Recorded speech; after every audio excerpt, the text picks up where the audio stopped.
अल्लाह का घर देखने की ख्वाहिश तो हर मुसलमान की होती है, लेकिन दोस्तों हज पर जाने के लिए हजारों किलोमीटर पैदल चलना हर किसी के बस की बात नहीं होती है। लेकिन जब इरादे मजबूत हों तो मंजिल भी आसान हो जाती है।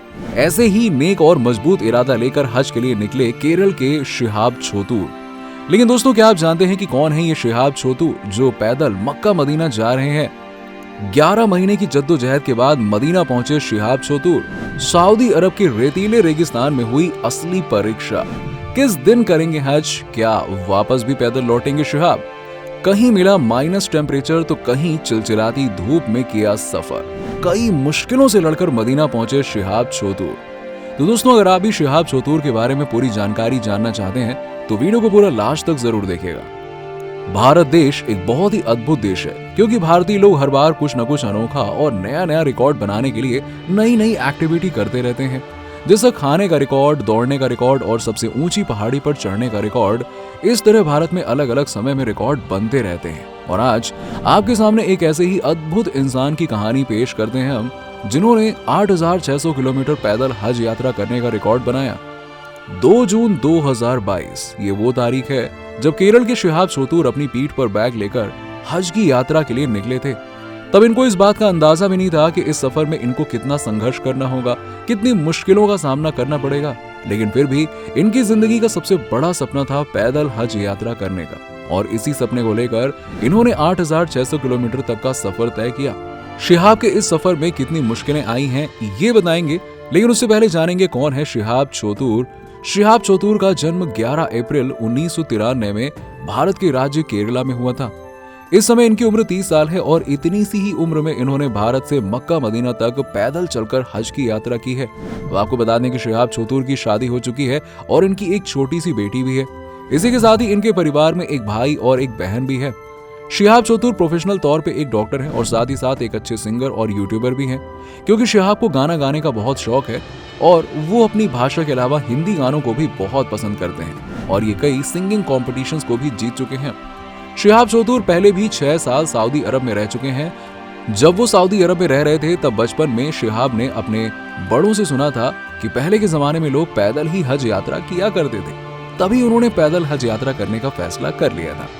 अब आपको बता दें कि हिंदू धर्म के लोग सावन के महीने में पैदल यात्रा और तीर्थ यात्रा से हजारों किलोमीटर दूर जाकर कावड़ यात्रा लेकर आते हैं, और उसी तरह से मुस्लिम धर्म में भी बहुत धार्मिक स्थल हैं और वो लोग भी अपने धाम में जाने के लिए पैदल यात्रा करते हैं। और इसीलिए शिहाब ने भी पैदल हज यात्रा करने का जोखिम भरा फैसला लिया और अपने इस फैसले से दुनिया के लोगों को हैरत में डाल दिया। इसी के साथ ही भारत के लोग भी काफी ज्यादा हैरान हो गए। शिहाब को इस यात्रा में भारत, पाकिस्तान, इराक, ईरान और सऊदी अरब की सीमाओं को पार करना पड़ा था, और जिसके लिए इनको सभी देशों की परमिशन लेनी पड़ी थी। शिहाब ने सबसे पहले जून में भारत सरकार से पैदल हज यात्रा जाने की परमिशन मांगी थी, जो उन्हें मिल गई। शिहाब छोतूर ने जब सऊदी अरब से पैदल हज यात्रा के लिए परमिशन मांगी तो वो हैरान हो गए और परमिशन देने के लिए सोच में पड़ गए। लेकिन बाद में सऊदी अरब ने शिहाब को परमिशन दे दी और इस तरह से उन्होंने सभी परमिशन ली और अपना पासपोर्ट व वीजा भी बनवा लिया। लेकिन इस काम में शिहाब को पूरा का पूरा 1 साल लगा। शिहाब का कहना था कि मेरा सफर रूहानी है, जिसमें मेरा उद्देश्य पैदल हज करना है। किसी ने मेरी मदद नहीं की है और मुझे सलाह देने वाला भी कोई नहीं था। लोगों के पैदल ही मक्का जाने की बात तो हमने बहुत सुनी थी, लेकिन इस जमाने में शायद ही कोई भारत में ऐसा जिंदा इंसान मिले जो यहाँ से पैदल हज करने का अनुभव बता सके। लेकिन ऐसा एक व्यक्ति है जिसने भारत से कई बार पैदल हज यात्रा की है। जी हाँ, इस व्यक्ति का नाम है हजरत आदम अलैहिस्सलाम। शिहाब जून में अपने घर से मक्का जाने के लिए निकले थे और इस यात्रा में शिहाब ने केरला, कर्नाटक, महाराष्ट्र, गुजरात से होते हुए राजस्थान और राजस्थान से पंजाब, पंजाब से पाकिस्तान और उसके बाद कुवैत और कुवैत से ईरान और ईरान से होते हुए सऊदी अरब और सऊदी अरब से मक्का मदीना तक की यात्रा की। शिहाब छोतूर की ये यात्रा बहुत कठिन है, क्योंकि इस यात्रा के बीच में उन्हें समुद्र भी पार करना पड़ा था।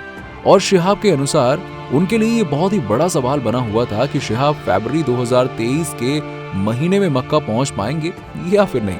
लेकिन दुनिया भर का सपोर्ट और उनकी हिम्मत आज हम सभी देख पा रहे हैं। विदेश मंत्रालय के अधिकारी भी उस समय हैरान रह गए थे जब उन्हें मक्का जाने की अनुमति के लिए शिहाब का आवेदन मिला था। पहले तो उन्हें समझ ही नहीं आया कि इस मसले को हैंडल कैसे किया जाए, क्योंकि इससे पहले उन्हें पैदल हज का कोई अनुभव नहीं था।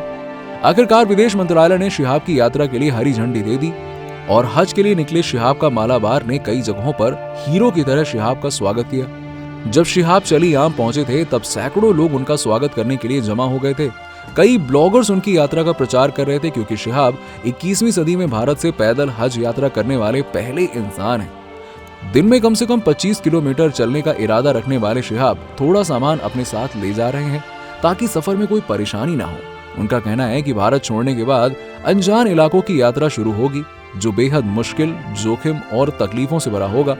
लेकिन जगह जगह पुलिस और प्रशासन भी शिहाब का साथ दे रहे थे और लोग भी उनके साथ कुछ दूरी पे पैदल चलकर इस पहल में बढ़ चढ़कर हिस्सा ले रहे थे। वहीं जहां से भी शिहाब गुजर रहे हैं लोग उनका स्वागत कर रहे हैं और उनके चाहने वालों की संख्या भी बढ़ती ही जा रही है। सऊदी अरब में दाखिल होते ही शिहाब लगातार कई दिन तक रेतीले रेगिस्तान में अकेले पैदल चल रहे थे। बीच बीच में हिंदुस्तानी लोग शिहाब से मिलने आते रहते थे, लेकिन जैसे ही शिहाब मदीना के पास पहुंचे शेख भी शिहाब पर प्यार बरसाने लगे।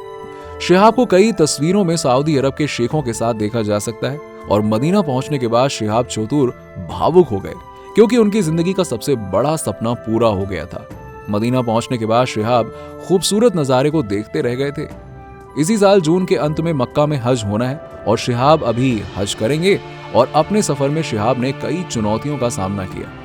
पहले 4 महीने पाकिस्तान ने शिहाब चौतुर को बाघा बॉर्डर पर रोके रखा था और 4 महीने के इंतजार के बाद शिहाब को वीजा मिल गया। लेकिन उसके बाद भी पाकिस्तान में शिहाब के साथ अच्छा व्यवहार नहीं किया गया। इसके बाद शिहाब ईरान में माइनस तापमान में पैदल चलते रहे। फिर जब शिहाब सऊदी अरब पहुंचे तो उन्हें भीषण गर्मी का सामना करना पड़ा।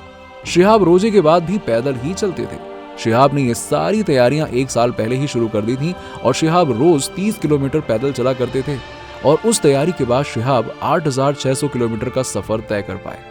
अब देखा जाए तो शिहाब अपनी मंजिल के काफी करीब हैं। माना जा रहा है कि शिहाब हज करने के बाद प्लेन के रास्ते से हिंदुस्तान वापस आएंगे। वैसे तो अभी हज में 1 महीने का समय बाकी है, तब तक बताया जा रहा है कि शिहाब मदीना में ही रुके हुए हैं। दोस्तों, शिहाब ने जो किया है ना, वो मजाक नहीं है। इतने दूर से पैदल चलकर आना और इतनी सारी मुश्किलों का सामना करना बहुत ही मुश्किल है। उन्होंने हिम्मत नहीं हारी और उन्होंने अपना सफर बहुत ही खुशी से पूरा किया और सफर के दौरान वो बिल्कुल भी घबराए नहीं। उन्हें पता था कि अल्लाह उनका साथ जरूर देंगे और इसी बीच उनको परेशान करने की भी कोशिश की गई, लेकिन शिहाब ने ठान लिया था कि वो अपना सफर किसी भी तरह से पूरा करेंगे। इसलिए दोस्तों, जिनके हौसले बुलंद होते हैं उन्हें तोड़ना इतना आसान नहीं होता, इसलिए उन्हें कोई भी ट्रोल और तोड़ नहीं पाया। शिहाब पॉजिटिव रहकर अपना सफर तय कर पाए और शिहाब बहुत ज्यादा खुश हैं कि वो यहाँ तक पहुंच पाए और ये उन लोगों के लिए करारा जवाब है जो लोग चाहते थे कि वो अपना सफर पूरा ना कर सकें और अपने घर वापस चले जाएं। लेकिन किसी भी तरह की कोई रुकावट उन्हें रोक नहीं पाई और जैसा कि आप सभी जानते हैं कि वो मदीना पहुंच गए हैं और उम्मीद है कि वो मक्का भी जल्द ही पहुंच जाएंगे। तो दोस्तों, शिहाब चौतुर के सफर पर आपकी क्या राय है, नीचे हमें कमेंट बॉक्स में कमेंट करके जरूर बताइए। इसी के साथ ही अगर आपको हमारे द्वारा बताई गई जानकारी पसंद आई हो तो वीडियो को लाइक करें, अपने सभी दोस्तों के साथ में शेयर करें ताकि वो भी इस शख्स के बारे में जान पाए। साथ ही अगर आप हमारे चैनल पर नए हैं तो चैनल को सब्सक्राइब जरूर करें और सब्सक्राइब के बगल में लगे वो बेल आइकन के बटन को दबा दीजिएगा ताकि हर आने वाली वीडियोस की नोटिफिकेशन आपको सबसे पहले मिल जाए। तब तक के लिए बाय बाय।